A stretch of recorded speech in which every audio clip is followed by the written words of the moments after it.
Beka Sunset dekorativna tehnika kroz igru svetlosti i senki oplemenjuje svaki prostor neprolaznom elegancijom. U kreiranju jedinstvenog i sofisticiranog izgleda interijera poslužit će upotreba adekvatnog alata. Prilikom rada na primjeni dekorativne tehnike, izvođač treba da ima odgovarajuću odevnu kombinaciju koja može biti inspirativna i autentična. Prvi korak u izvođenju Sunset dekorativne tehnike podrazumeva nanošenje Beka Deko akril podloge za dekorativne materijale. Akrilna podloga efikasno ujednačava površinu i poboljšava prionljivost dekorativnih materijala, a nanosi se dugodlakim valjkom ili četkom na prethodno očišćene površine. Potom se pristupa nanošenju Beka Sunset dekorativne boje za unutrašnje zidove sa sedefastim efektom. Beka Sunset je eco-friendly, vodooperiva dekorativna boja sa sitno reflektujućim česticama koje pod dejstvom svetlosti površini daju prefinjen izgled.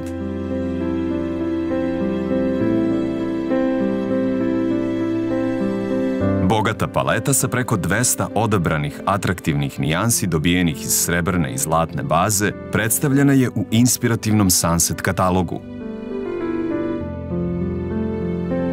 Pre nanošenja Beka Sunset boju potrebno je promešati bez razređivanja. Boja se nanosi širokom farbarskom četkom u jednom ili dva sloja, zavisno od željenog efekta, što najčešće predstavlja i završni korak.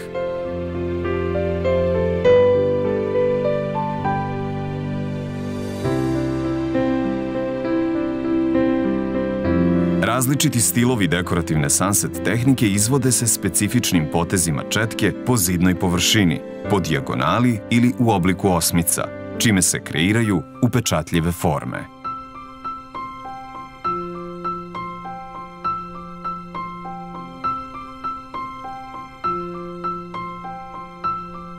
Za postizanje intenzivnijeg izgleda tehnike može se nanositi drugi sloj boje posle 4 do 6 sati, odnosno nakon sušenja prvog sloja.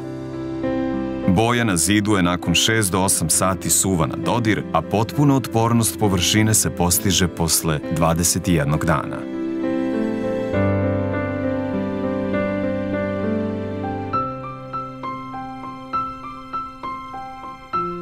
Enterijer dekorisan Sunset tehnikom odiše harmonijom, prefinjenošću i elegancijom.